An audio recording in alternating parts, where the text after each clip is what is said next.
The royal penis is clean, Your Highness. Very well.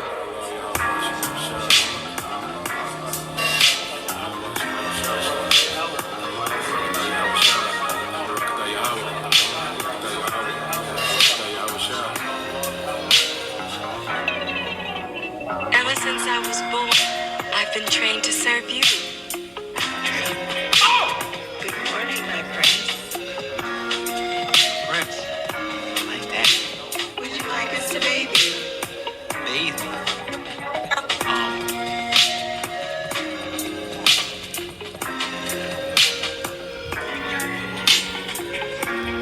All three of you?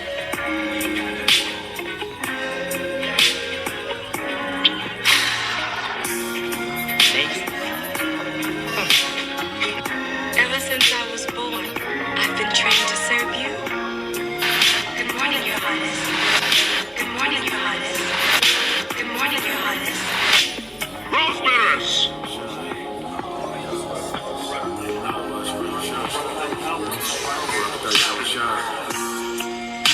Key, come sit.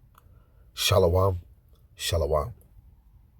The title of this lesson is going to be, Don't Give Up. The glory to come is greater than the suffering now.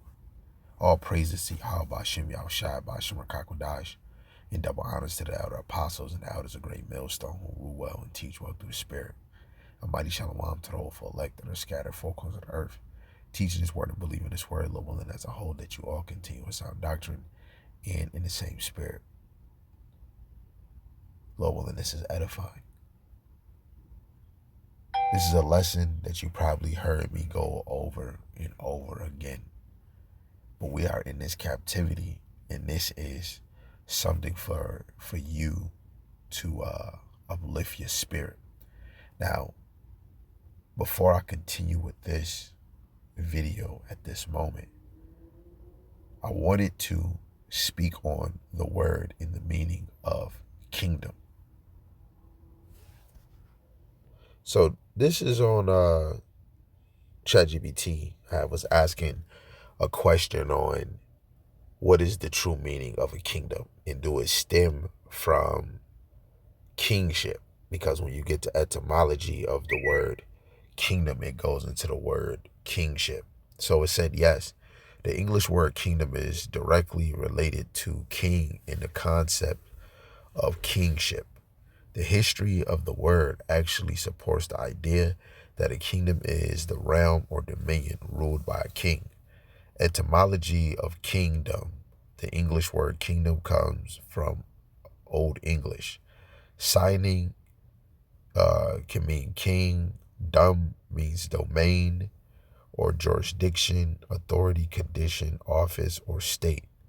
So literally, kingdom, the domain, jurisdiction, or realm of a king.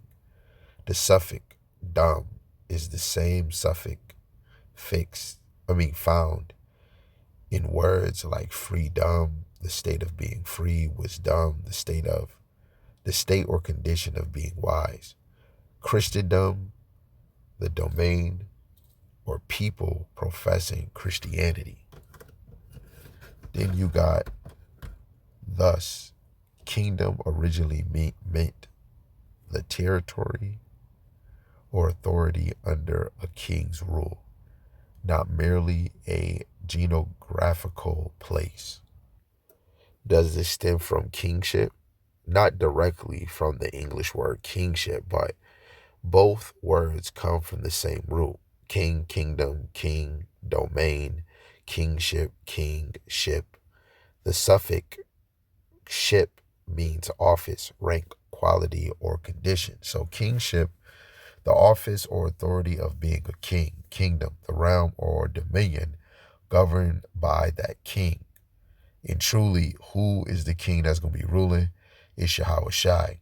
Just not trying to get everything, but just some points. Biblical understanding, the Hebrew word most often translated kingdom is malaka.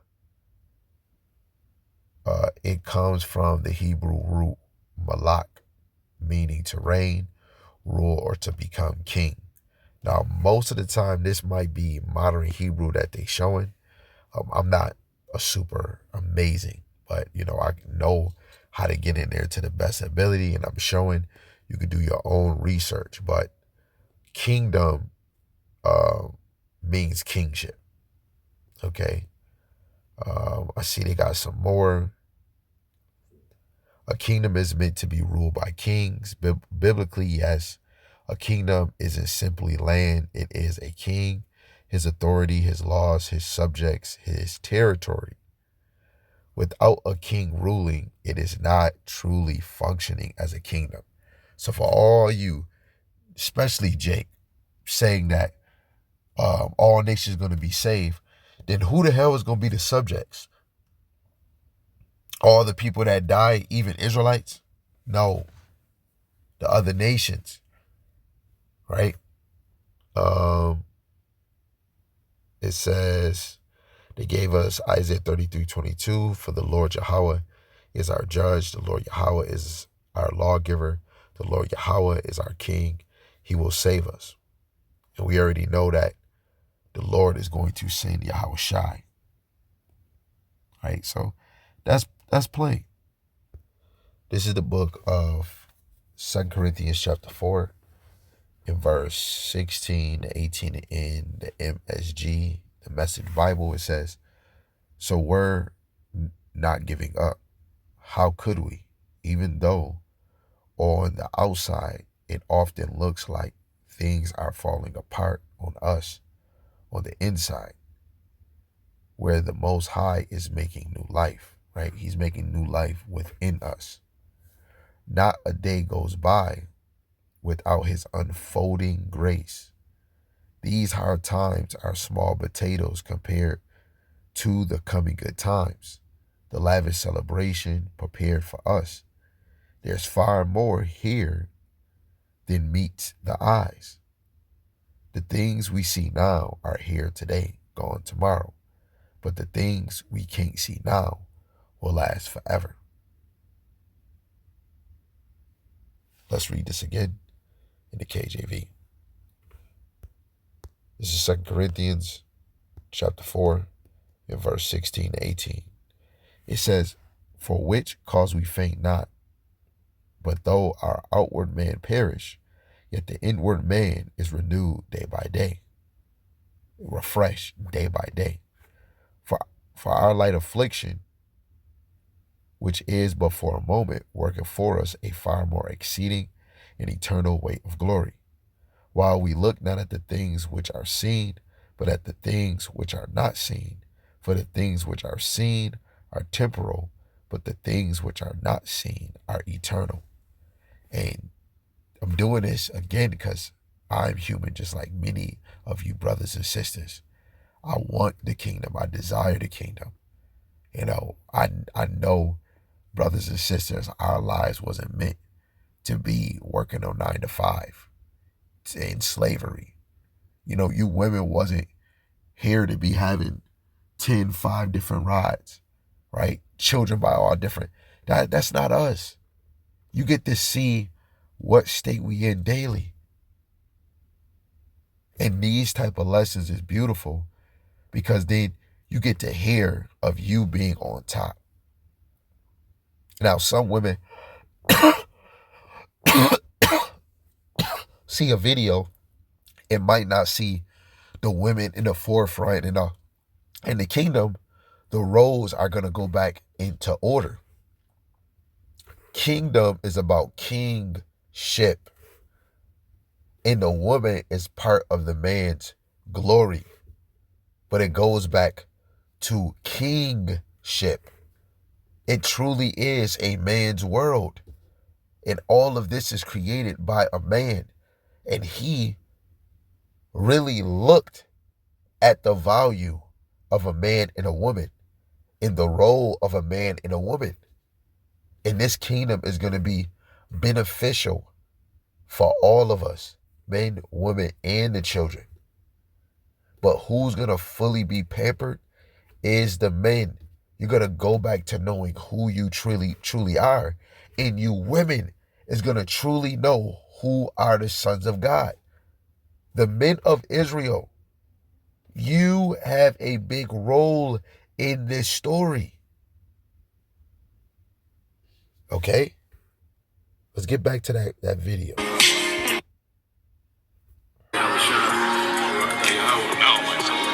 I am a man who has never tied his own shoes before. Wrong. You are a prince who has never tied his shoes. Believe me, I tied my own shoes once. It is an overrated experience. The Lord promised better things for us, okay? Because the Lord, Yahweh Shem Yahushua, has a favorite people.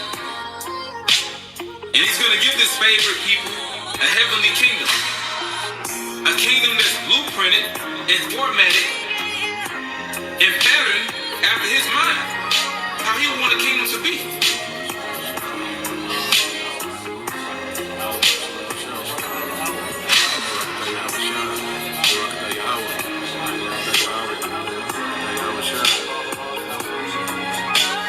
Psalms chapter 84 and verse 10. For a day in thy courts is better than 1,000. So, one day in the kingdom of heaven is better than 1,000 of your best days on this side, man. Let me repeat that again. One single day in the kingdom of heaven is better than 1,000 of your best days on this side, man. Okay? Where things were better for you. Wow, man. One day in the kingdom is better than 1,000 days on this side. Your best days on this side. One day in the kingdom is better than 1,000 of those best days. With me in this human estate, but with the spirit of the Lord within me, the mind, the imagination like a child, to have the thought like one day in the kingdom of the Lord is better than like, I need to know, I need to see that, you know, real justice, a real righteous ruler.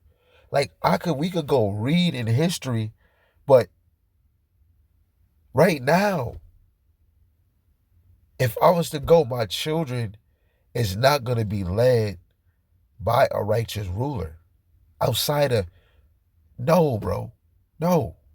All the children that we got, and we need the Lord to come, man. I want Yahweh Shai to rule. So as believers, there are days when everything seems to fall apart. We see wickedness prospering. Our bodies grow weary, financial struggles. Come on. Persecution and the pressures of this present world. But Apostle Paul reminds us not to judge our lives by what we can see with our natural eyes. The Most High is preparing an eternal kingdom, and every trial is producing something far greater than we can presently imagine. That's why you got to really investigate and examine yourself. So our flesh gets tired. We grow older, we experience affliction, we battle temptation, we endure persecution. Yet through the Ruach HaKodesh, Yahweh strengthens the inner man every day. Right?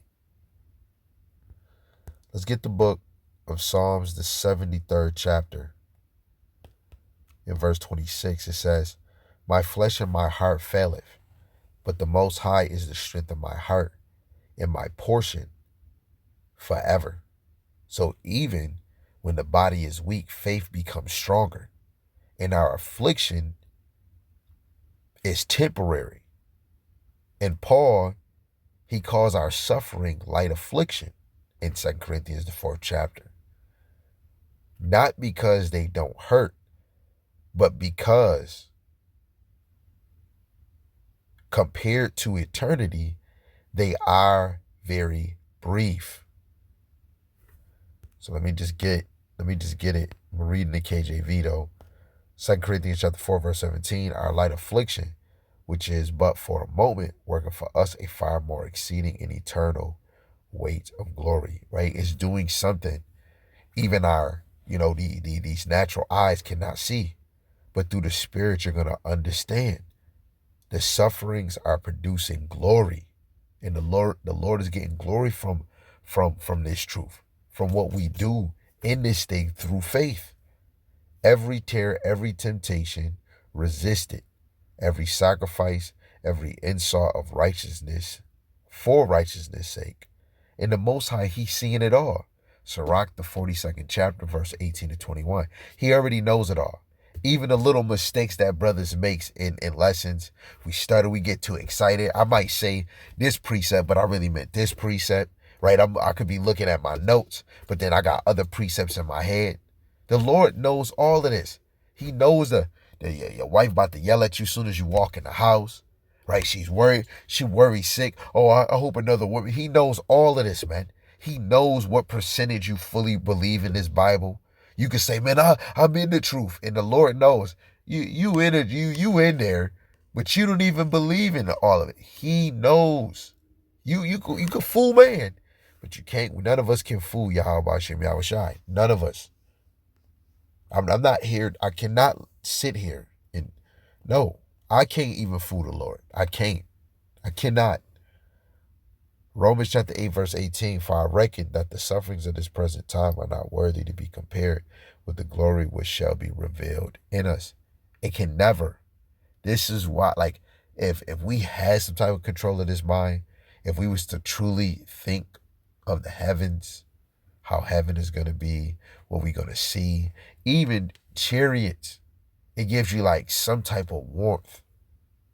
Now, for y'all that probably haven't seen, like, this wouldn't even, you don't know what that feels like. But this is James chapter 1, verse 12. It says, blessed is the man that endureth temptation, for when he is tried, he shall receive the crown of life, which the Lord hath promised to them that love him. And those that love him, 1 John 3 and 18, little children don't love in word, tongue, but love in deed and truth, right? Our actions and the truth, right? Because those walking in truth, you are a person that walk what you talk. And we walk by faith and not by sight. Paul says what we see is temporary, part time. And this world looks permanent. The world looks like it. But when you start getting into this knowledge, it's like, well, hell nah, man, it is predestined. And Babylon looks powerful. The wicked appear to prosper, and evil seems to rule. Wait, the phone just, hey. Soon all of this is about to go into a big reset. 2 Corinthians, the 5th chapter, verse 7, it says, for we walk by faith and not by sight. In the NLT, for we live by believing and not by seeing, right? Knowing that the chariots is there, even if you don't even see them. Hey, sometimes you might see them. Guess what? Just like you seen that chariot, it was in your lot, in your schedule to see that chariot. It was in that angel's lot or schedule for it to fly past you. We all working for the Lord. Faith looks beyond today's problem. Faith sees tomorrow's kingdom. It does. Right? Hebrews 11 and 1. Now faith is the substance of things hoped for, the evidence of things not seen. That's faith right here, baby. But our evidence is the scriptures. You know, Hebrews 11 and 13, it says, these all died in faith, not having received the promises, but having seen them afar off, and were persuaded of them and embraced them, and confessed that they were strangers and pilgrims on the earth. We're pilgrims on the earth too. We're passing by. Wherever you at, Jake, you're passing by. You have to look at it like that. Oh, I'm rich. I have a house here. Shut up. The Lord did not rule yet. So when the Lord ruled, whatever you think you got here, it's finished. It's finished. It's done. It's done. It doesn't matter. Rich, poor, middle class. What really matters was you a true, sincere believer of Yahweh Shem Yahweh Shai. Yes, you made mistakes, right? But did you get back up? Hey, however fast you got up, was it immediate? Did you do? Right? Thomas had to see a miracle, but he still did not betray Yahweh Shai like Judas. Peter denied, but he didn't betray Yahushai. We might slip. Yaharatazah, we don't. But we might, because we seen men that do. We do slip and we sin. But are we going to deny and betray Yahushai? The faithful saw the promises before receiving them. You got the scriptures in front of you. The Lord had them written in hand so that we can read it, so that we can smile, so we can have comfort in this. I'm going to have comfort in hearing the law, the parables, but when it comes to the kingdom, flying, not dying, yo, my nose is plugged. I got to breathe out my mouth.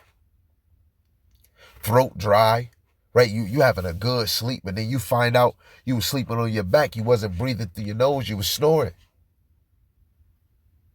Children, you can't leave your children away for 3 seconds, putting glue in their dang eye, writing on a dang wall. Then you might have teenagers and children, and the teenagers is not watching the children because they looking at, oh, I'm not the parent. But they might not even think that. It's just a natural thing. I ain't taking care of them. But then it's like we so lost in the sauce. We're not even taught in the old way, because even when we had children, our daughters that was getting of a certain age was helping out with the babies. This captivity ain't teaching us shit, ain't teaching our children nothing. It's teaching them, our daughters, to be more a slut bucket hoe, ran through, and YN young niggas. Yo, Salaki, y'all. Some YNs just stole some cars. Well, where was it? It was in my city. Was it in, it was somewhere near Bailey. And I just seen it got split by a pole. The driver is done. I mean, he in the hospital, critical condition. One fled, was injured, and another one, I mean, he fled. He got caught, but he was injured. He in ECMC. And another one, he fled. He gone. But, yeah. But the Lord didn't put them in the spare world. They still here. This is not living where, and then I'm driving, like, we envious towards one another. Instead of, okay, I got 500,000 and I know I'm going to continue to keep bringing in revenue, but you look like you is a hard worker, huh? Yo, bro, huh? Here you go. But we shine over each other. Now, if I wish how I shine, that I can help other people shine. I ain't got it like that. But in the mind frame, this is not it, man. We battling one another. We walk out the house with the same damn outfit. This is not it, man. This is not it. And this is why when we hear these type of scriptures, it should pull you to go harder for it, because we ain't get it yet. Always look at yourself. You ain't did enough. Yes, you want to keep a balance in life, but man's going of the Lord. Your spirit is going to draw you to be more efficient. There's no excuses on this side. We only get one chance of salvation. And this world is passing away. Everything around us is temporary. Governments, economies, wealth, fame, and beauty. All of it is fading away. Slowly but surely. And really in real speed is actually moving quick. 1 John chapter 2, verse 15. I'm going to read the NLT. It says, do not love this world, nor the things it offers you. For when you love the world, you do not have the love of the Father in you. For the world offers only a craving for physical pleasure, a craving for everything we see, and a pride of our achievements and possessions. These are not from the Father, but are from this world. And this is why you can have these things, but you can't live without it, so on and so on. And then when you get it, you look at people low, because they don't got what you got, like a Dodge Charger. And you could be driving a Lexus. Lexus was popping way before a freaking Dodge Charger. Now, of course, Dodge was doing its thing, but I'm just saying in certain times, and whatever you was doing, especially if you was out in these streets, like 50 Cent, or, I know a Lexus was fire before I even knew about a Benz. Now, everybody can be different in different areas, but we get these possessions Guess who's promoting these possessions? Guess who's selling these possessions to us? Deuteronomy the 28th chapter. You borrow, and it's somebody lending to you. You don't lend to nobody. Yeah, you lend to your fellow brethren. We don't have a piece of the pie of this rulership. We're really low. And your rulers know how to get you physical pleasure and to get you craving things off of what you see in your eye. Look at the television. They got us. Look at the phone. You got a handheld TV in your hand. Tablets, Apple Watch. We're done. You in the gym, you see on TV, they promote something. You like, hold on, let me text my girl. Or let me text my man, hey, yo, babe, I think you need to go get this. They got us. You know what? You can't be over here physically to go buy something. You can get it online. They got us. They want us to buy and sell. The charagma, it's inevitable. It's inevitable. It's going to happen. But guess what? The kingdom is going to happen. So when you choose this world, guess what? You're going to take that charagma, man. And this world is fading away along with everything that people crave. But everyone who does what the Most High, Salaki, but anyone who does what pleases the Most High will live forever. Okay? You got Isaiah 40:8, the grass withereth, but the word of the Most High shall stand forever. Only what belongs to the Most High will remain. What did Yahushua say? What belongs to Caesar belongs to Caesar, and what belongs to the Lord belongs to the Lord. The elect. And starting with you men, you are the first fruits in many examples. When you look at Hannah, that was her first son. Guess what? That firstborn belonged to the Lord. And all the firstborn men and cattle belong to Yahweh Shem Shai.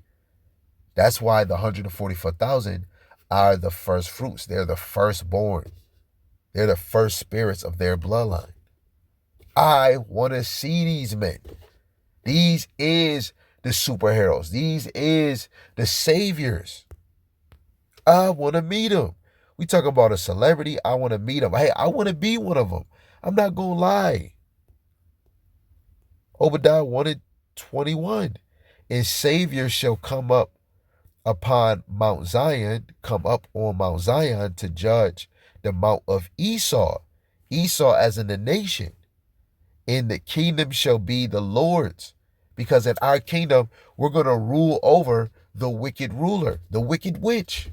And in the end, all you nations going to know the main characters was Jacob and Esau. Esau's descendants and Jacob's descendants. Plain as day.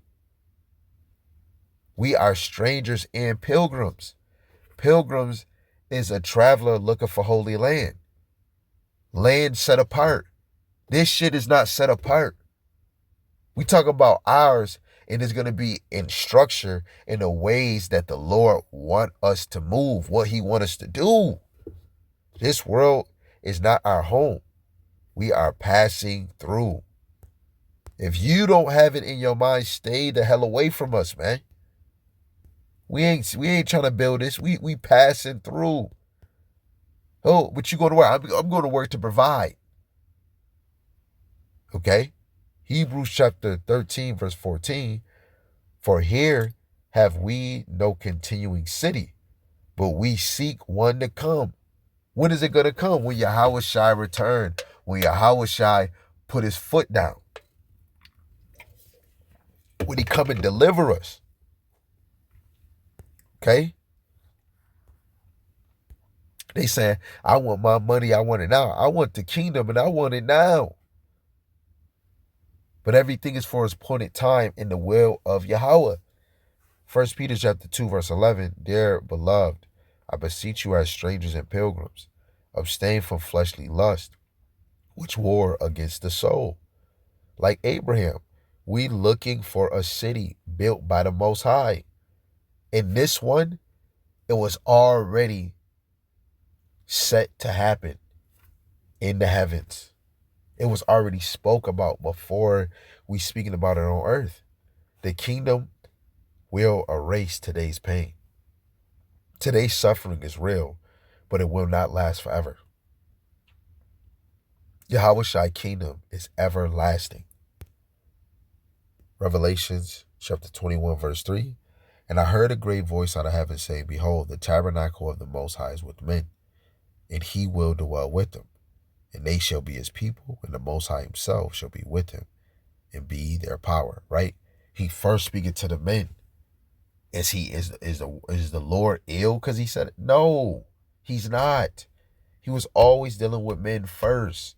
And he dealing with you women through the men. And he's showing the example of the law through the Spirit. The Lord not trying to be in your face and you got a whole husband. The same example we were supposed to learn and walk in this thing. Let me not be in the face of another man's wife.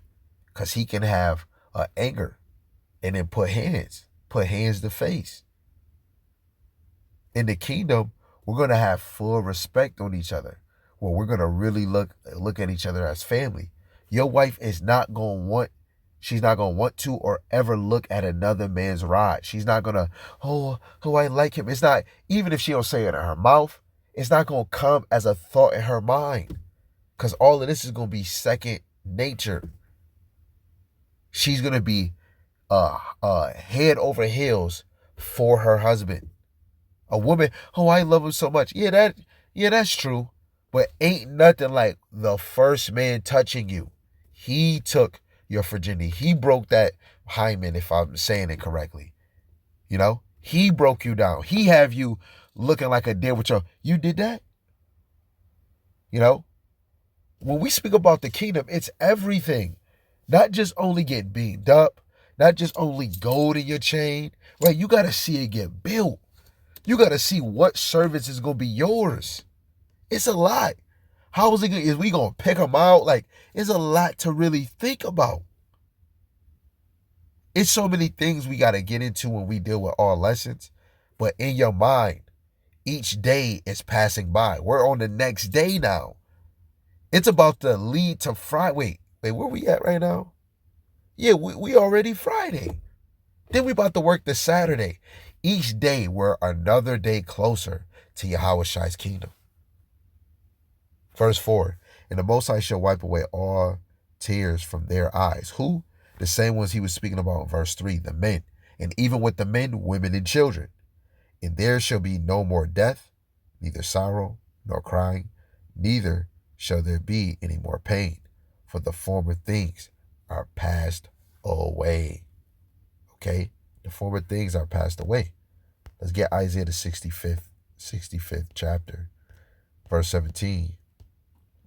For behold, I create new heavens and a new earth, and the former shall not be remembered, nor come into mind, right? A new heaven, right? New rulership, new earth, because things are going to be expanded, and things that were probably hidden is going to be more revealed, right? Because certain things were not able to be searched or sought through, because the Lord had things limit. This is why we could tell through the Spirit the Lord put that on these people to make video games. Certain video games you can't go a certain distance.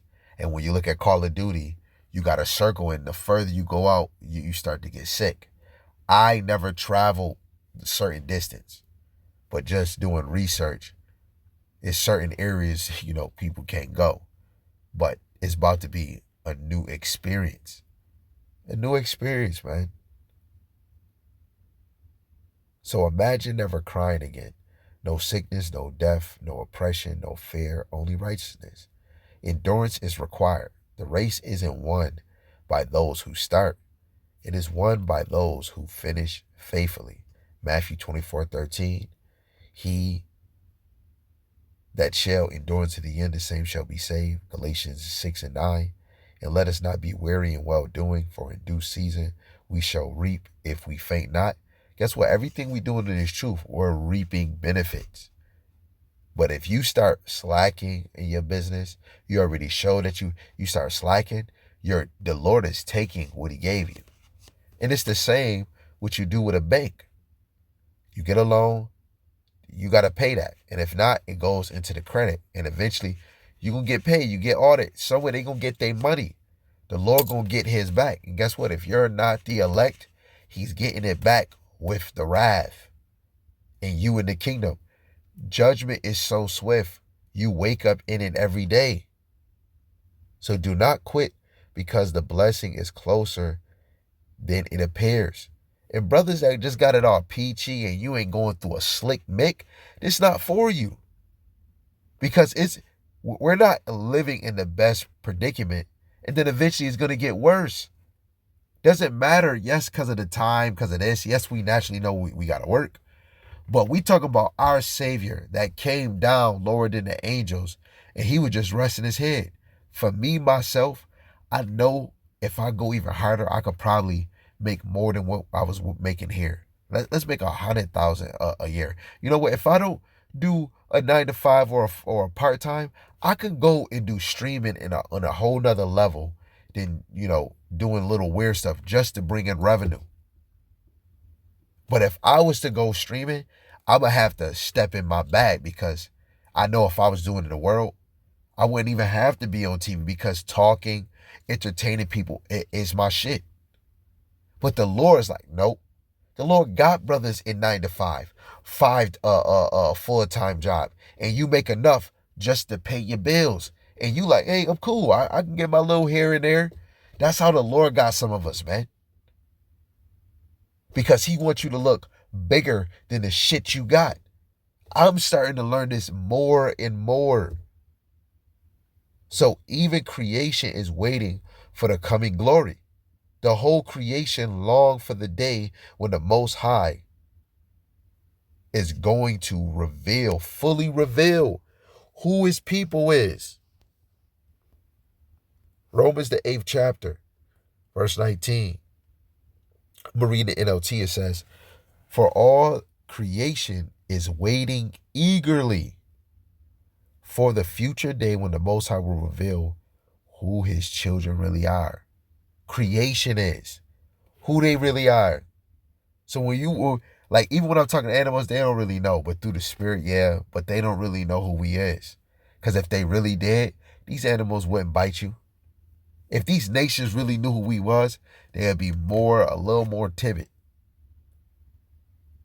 And against it will, all creation was subject to the Most High's curse.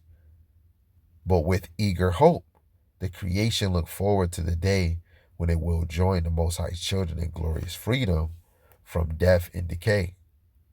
For we know that all creation has been groaning as in the pains of childbirth right up to the present time. And the believers also groan, even though we have the Holy Spirit within us as a foretaste of future glory. For we long for our bodies to be released from sin and suffering. We all wait with eager hope for the day when the Most High give us our full rights as his adopted children, including the new bodies he has promised us. Right? And when he said creation, I'm even thinking of animals, but even trees. I'm looking at this grass over here. Grass is supposed to be green, and it's some grass down, but you see some of the grass is light skinned, like it looked like hay. And it's just to show you we're in a dead area. And those that know me that might watch this, when you come outside, look at the grass. And where I live, this was a Indian burial, and they just put houses over it, and the grass is dead, bro. It's like, Jake that don't got no hairline or no hair, or some of us, that don't do, edge ups, use that black spray and they make it look super sharp. Man, if you put some fake green spray on this grass, you would have thought it was real grass. But like I said, you got partial green and yellow. Man, creation want the Lord to change this, man. Animals is leaving their homes. Stray dogs. They're supposed to be man's best friend. You got certain animals not eating the food that they normally eat. Freaking chicken. I seen certain farmers feeding their chickens chicken.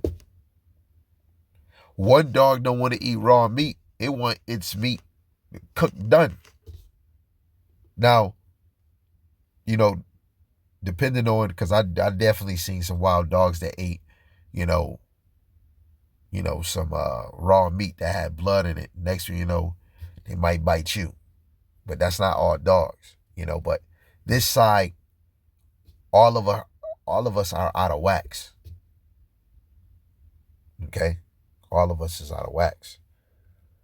So this present age is not the end of the story. Never has and never was. And when life gets difficult, remember your trial is temporary. It's part-time. This is a part-time job. Not us in this ministry, but that affliction is a part-time job. Feed the inward man daily through prayer and scripture. Don't measure your future by your present circumstances. Keep your eyes on the surprise of the Most High and endure faithfully, knowing that eternal glory far outweighs present suffering. And you can't even fathom how glorious the Yahweh Shai is going to look.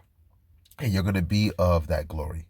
You don't even know how you going to look, but you know it's going to happen because you believe in this word. Think on it, brothers. It might make you step even harder. And Paul's message is simple. What we read in 2 Corinthians chapter 4, verse 16 to 18 in the Message or the MS Bible. The hardship of today are not the end. Don't give up. The Most High is shaping his people through every trial and renewing them inwardly while preparing an eternal inheritance that cannot fade. You remember 2 Ezra 7. You can't get it or have a part of it if you don't walk through this difficult path. And as believers, we are called to look beyond what is visible. This world and its troubles are temporary, but the promises of Yahweh Shemel Shai are everlasting. Stand firm, remain faithful, stay consistent, persistent, and precise, and keep your hope fixed on the kingdom to come, ruled by Yahweh Shai, David, the 12, and the 144,000 mighty men, which David and those 12 is coming out of. Just want to, to clear that up. And remain faithful and keep your hope fixed on the kingdom to come, because the glory ahead is greater than anything we endure now. And you want to hear these a lot because you do not want to fucking be too attached to the things on this side. It's too many. Look, we seen brothers too attached to some Karuchi, and brothers is damn near closed in, where a brother can't even be a man. And when you see in the beginning of this video, which was dealing with Coming to America Part 2, it wasn't all hyped to be, but through the spirit it was good. But look how he was treated as a king, actually as a prince. And those women that was doing what they was doing, they were servants. Servants. And if you heard the father in the first one, he had servants and he was laying with the servants. So the mom, she was in honor, having servants under her, but she is a servant under the king. That is beauty. Brothers, your wife, your wives is going to be a servant unto you, and you're going to have servants, and your wife going to have servants under her and servants under her children. I want a grape. And you might want to walk, and as soon as you get up and somebody looking, oh, master, what do you want? However they call you, dominant, however they do it. You're like, man, you know what? I want some grapes, but I'm about to go get it. No, I'll go get it for you. And they cleaning them for you. You don't even know what that is. I'm thinking about it. Because when you make a mistake, you think, oh man, this might mess up my salvation. The way you might have a grudge towards a brother or sister, if you're thinking about the kingdom a lot, you start thinking, oh man, hold on, man, let me fix my attitude because this might mess up my side. The Lord don't play about his elect. He don't play about these little ones. Little ones as in you that come into the faith. You're a little one. But all praise to Yahweh Hashem Yahushai. Lord willing, this was an edifying lesson. It was to me. Sorry for the hiccups.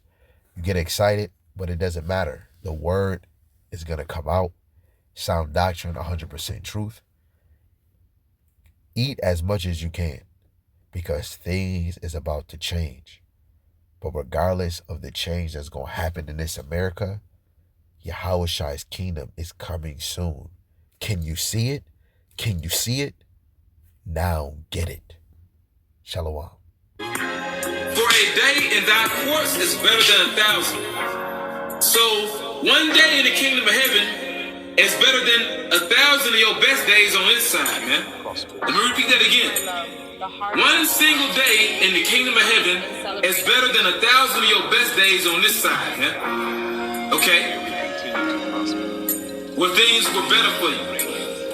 Moments that you could reminisce on and say, yeah, that was a good day. The kingdom of heaven blows it out the park, man. It blows it out the water. Just one day. Not to mention, the Heavenly Father, he's going to stretch out the time. He's going to expand the time so you can enjoy your immortality. You can enjoy your life. And the Lord said in Wisdom of Solomon, he created the Israelite man to be an image of his own eternity, man. We're going to be a likeness of his own eternity, man. We're going to be many most highs, man. We're going to be many most highs. Okay? God's on earth. Under Yahweh Hashem Yahushua. And also what's going to make us gods? These laws, statutes, and commandments, and us judging by the laws, statutes, and commandments, but also these laws being in our inward parts, making us those perfect judges. Not to mention, we experience these different reincarnations in this wicked flesh, so we know how to judge the flesh. We know how to judge this body because we've been in this body many times. Okay? But once again, the kingdom of heaven is going to be patterned after the mind of Yahweh Hashem Yahushua, man. A righteous paradigm.